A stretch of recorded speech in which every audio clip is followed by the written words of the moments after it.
You're a bank teller in Laredo, Texas, 26 years old, associate's degree in business administration from a community college no one's ever heard of.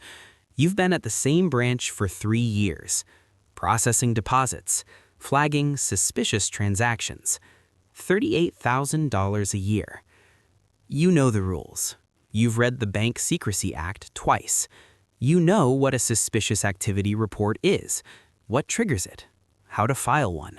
You are, in every technical sense, the first line of defense against financial crime. You are also 2 months behind on your student loans. Your mother lives 40 minutes away. Her roof has been leaking since April. Your younger brother needs braces. Your car needs a transmission. These aren't catastrophes. They're just the quiet weight of a life that costs more than it pays, and the slow math of someone doing the addition every night before they sleep. A man named Ruben starts coming into your branch on Tuesdays. He's friendly, polite, tips his chin when he sees you. He always deposits cash, always just under $10,000, always with a smile that suggests he knows exactly why the limit is what it is.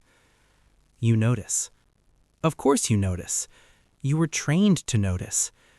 But he's not technically doing anything wrong. And your manager has made it clear that flagging wealthy local clients without hard evidence creates problems the branch doesn't need. So you don't flag him. 3 months later, Ruben asks if you want to get coffee. He says he has a business proposition. He says people who understand banking, who understand how money actually moves through systems, are rare. And rare skills deserve rare compensation. He says the word compensation twice. You're listening. You shouldn't be, but you are. He offers you $5,000 a month, cash, to do one thing. Tell him which transactions get flagged, which accounts are being watched, which deposit patterns draw attention. Inside information. Nothing that requires you to touch the money. Just information. You think about the roof. You think about the braces. You think about the transmission. You say yes. The first month is easy. You pass Ruben a few names, a few account patterns, nothing that feels catastrophic. He pays you in an envelope, left in your car while you're inside working. Clean bills, no conversation. It feels like nothing. It feels like solving a problem that couldn't be solved any other way. The second month, he asks for more. Specific transaction windows, which tellers are least likely to file reports, whether the branch has been visited by federal examiners. More specific, more dangerous. The envelope in your car gets thicker. You are no longer the first line of defense. You have become the gap in it. By month 4, Ruben introduces you to the men he works for. Not Cartel, not exactly. Not in the way movies make you imagine. These are businessmen. Rolexes, real estate talk, flights to Monterey, Phoenix, Miami.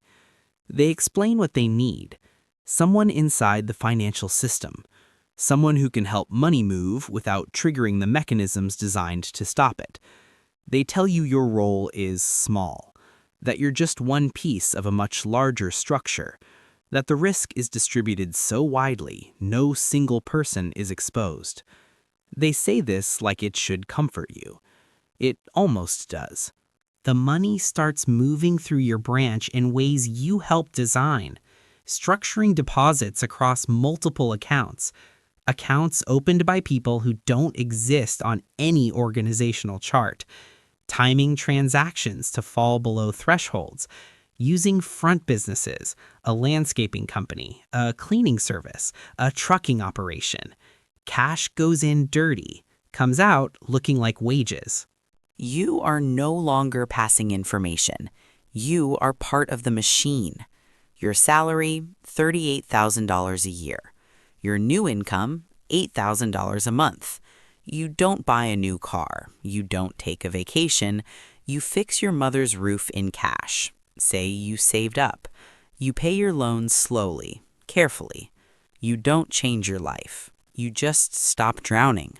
The organization launders between $600,000 and $1.2 million per month through your branch and others. You're not the only one. A loan officer in San Antonio, a compliance manager in El Paso, a mortgage broker in Houston. You never meet them, but you're connected, like organs in the same body.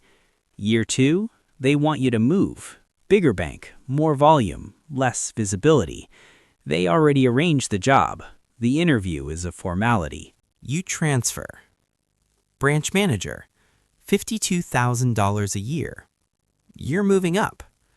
Now the system is bigger. Money flows into real estate. Wire transfers. Shell companies in Nevada, Delaware, Cayman Islands. Cash becomes cashier's checks. Checks become investments. Investments become property.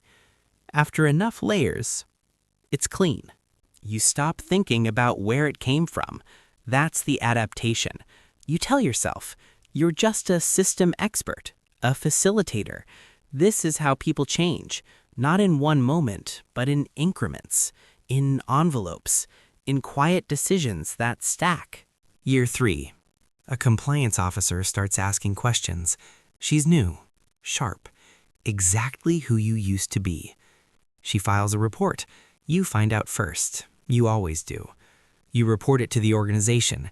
2 weeks later, she's transferred. The report disappears. You don't ask how. But now you understand. You are not small. You are not replaceable. Year 4. People in the network go quiet. Phones stop answering. Communication changes. Encrypted, less frequent. You recognize the signs. This is what an investigation feels like from the inside. You start preparing, not for escape, just in case.